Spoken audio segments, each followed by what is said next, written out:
नमस्कार दोस्तों, स्वागत है आपका फिर से एक बार बातें नई पुरानी में। आज हम लेके आए हैं आपके सामने इतिहास का एक ऐसा पन्ना जिसके बारे में कम ही लोग जानते हैं। नाम सुना होगा लोगों ने, लेकिन ज़्यादा मालूम नहीं। ये नाम है रज़िया सुल्तान, जो कि दिल्ली सल्तनत की पहली महिला शासक थी। ये उस ज़माने की बात है जब 12वीं और 13वीं शताब्दी में उस रूढ़िवादी पुरुष प्रधान समाज के बीच में एक औरत ने दिल्ली के तख्त पे लगभग 4 वर्षों तक राज किया। जी हाँ, रज़िया सुल्तान का जन्म जो है वो 1205 में हुआ था दिल्ली में, और सन 1240 में उनकी हत्या कर दी गई थी। वो जो है मुग़ल सल्तनत के सुल्तान इल्तुतमिश की बेटी थी।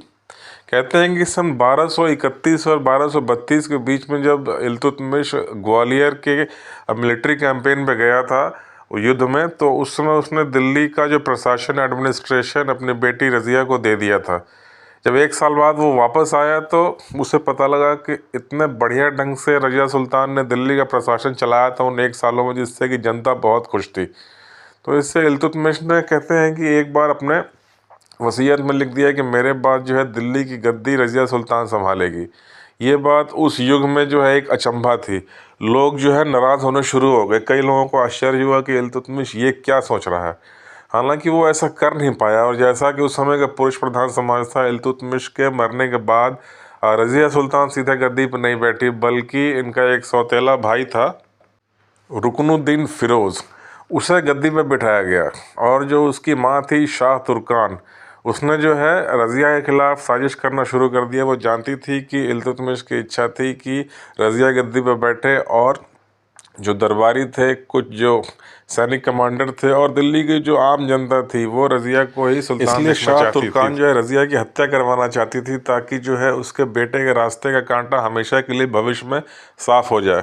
और इसी साजिश के तहत 1236 में जो है उसने एक कुछ सैनिकों को इकट्ठा करके जो है रज़िया के खिलाफ भेजा, उसे मारने के लिए। लेकिन कुछ दरबारी और कुछ सैनिक कमांडर वफादार थे, उन्होंने रज़िया को वहाँ से निकाल लिया। उसके बाद 1236 में रज़िया सुल्तान बाहर निकल के उसने दिल्ली शहर में घूम के आम पब्लिक को जो है अपने सौतेले भाई के खिलाफ भड़काना शुरू किया। मतलब कहा कि मेरे खिलाफ साजिश हो रही है और ये लोग मुझे मारना चाहते हैं। इस कारण जो है फिर दिल्ली की पब्लिक और जो वफादार सैनिक थे रज़िया सुल्तान की तरफ जो वफादारी रखते थे, उन लोगों ने मिलकर जो है शाह तुर्कान और उसके बेटे के ऊपर हमला किया महल पे, और उन्हें बंदी बना लिया गया, और बाद में उनकी हत्या कर दी गई।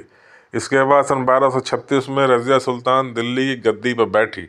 ये एक अजूबा घटना था उस समय, और पहली महिला शासक थी इस्लामिक रूल में, जो कि भारत के सल्तनत यानी राजगद्दी पर, दिल्ली की गद्दी पर बैठी थी। शुरू शुरू में उसका प्रशासन, चूँकि पहले लोग देख चुके थे 4-5 साल पहले 1232 के आसपास, इसीलिए जो है उसका प्रशासन काफ़ी कुशल था और लोग खुश रहने लगे।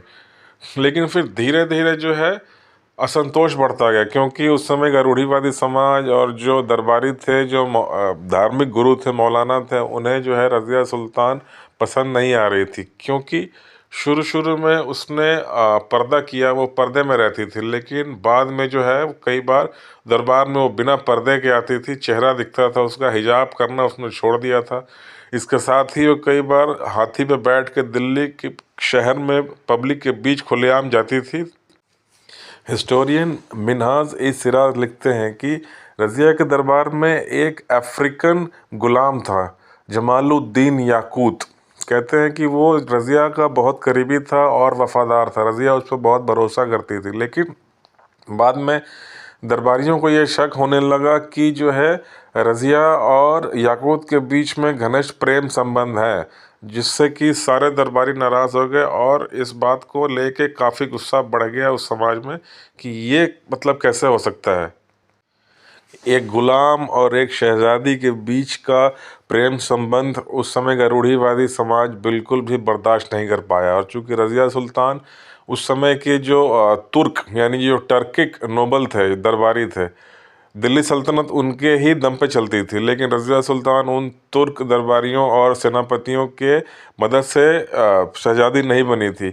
रज़िया ज़्यादातर जो दिल्ली की आम जनता थी, एक पॉपुलर सपोर्ट था, उनकी मदद से वो शहज़ादी बनी थी। हालांकि कुछ तुर्क जनरल भी इसके साथ थे, लेकिन जो है याकूत से नज़दीकियों के कारण जो है वो भी इसके ख़िलाफ़ हो गए। और फिर धीरे धीरे ये मुल्ले जो है, जो मौलाना समाज था, वो भी इसके ख़िलाफ़ हो गया।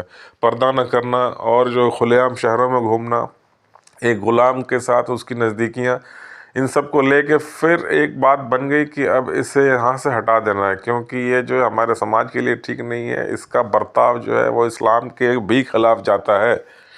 तो फिर धीरे धीरे जो है एक फ़ौज खड़ी हुई, जिसमें कि अधिकतर जो है तुर्क जो सेनापति थे, दरबारी थे, उन्होंने एक तरह से अपनी फ़ौज इकट्ठा करके जो रज़िया सुल्तान के वफ़ादार थे उनके ऊपर हमला किया। इस हमले में जो है रज़िया सुल्तान को बचाते हुए इसका वफ़ादार, जो कि याकूत, जिसे लोग इसका आशिक भी कहते हैं, वो मारा गया। और उसके बाद जो है रज़िया सुल्तान कुछ दिन तक दिल्ली से बाहर जाके उसने दिल्ली के बाहर कहीं अपना मोर्चा लगाया। और फिर उसके बाद जो रज़िया के दुश्मन थे, जिन्होंने इस पर हमला करके याकूत को मारा था, उनके खिलाफ़ एक और ग़ुलाम था उस समय का, जिसका नाम था अल्तुनिया।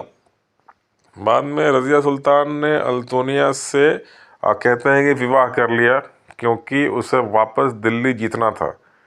और उसके बाद अल्तुनिया के साथ उसने अपनी एक फ़ौज इकट्ठा करके वापस दिल्ली पे हमला किया। अल्तुनिया ने वहाँ के जो दिल्ली के आसपास के जो गैर मुस्लिम भी थे, जैसे कि कुछ जाट और राजपूत लोगों को भी मिला लिया था अपनी सेना में, और उसने जो है दिल्ली जीतने के लिए रज़िया सुल्तान के साथ एक बार हमला किया। उस समय तक दिल्ली में बागियों ने इल्तुतमिश के एक और बेटे मुइज़ुद्दीन बहराम को गद्दी पर बिठा दिया था। तो मुइज़ुद्दीन बहराम और रज़िया सुल्तान, उसके पति अल्तुनिया की सेनाओं के बीच में एक युद्ध हुआ, जो कि अक्टूबर सन 1240 में हुआ था, जिसमें कि ये हार गए, अल्तुनिया और रज़िया सुल्तान, और इन्हें बंदी बना लिया गया। और कहते हैं कि 14 अक्टूबर 1240 में इनकी हत्या कर दी गई। इस ढंग से जो है मात्र 4 साल 6 महीने में भारत की जो एक पहली महिला शासक थी, उसका शासन समाप्त हो गया था। कहते हैं कि इसमें जो मुख्य कारण थे वो ये कि ये जितनी अच्छी शासक थी, उतना ही जो है लोग उससे नाराज़ होते चले गए, क्योंकि उस समय का पुरुष प्रधान समाज इसे बर्दाश्त नहीं कर पाया कि एक महिला जो है राजगद्दी पर बैठ के इतनी लोकप्रिय कैसे होती जा रही है पब्लिक के बीच में। और ख़ास करके उसका पर्दा न करना, अपने नाम का सिक्का चलाना, सिक्कों पे भी उसने जो है अपना चित्र, अपनी मोहर उसने चलानी शुरू कर दी थी। उसके अलावा एक ग़ुलाम से उसकी नज़दीकियाँ, ये चीज़ें उस ज़माने में 13वीं शताब्दी 12वीं शताब्दी में बहुत अजीब थी, जो कभी सह नहीं सका उस समय का समाज। और जो है अंत में साजिश करके उसे सत्ता से हटा दिया गया और उसकी हत्या कर दी गई। आज जो है इसकी कब्र दिल्ली के पास एक जगह पड़ती है, जहाँ पर कि इसका रज़िया सुल्तान का मकबरा बना हुआ है। वो जगह है पुरानी दिल्ली का बुलबुली खाना तुर्कमान गेट। यहीं पर ये मकबरा है, जो कि एक तरह से आज भी टूरिस्ट प्लेस है, और लोग इस मकबरे को देखने जाते हैं, जो भी दिल्ली हिस्टोरिकल प्लेस घूमने आता है।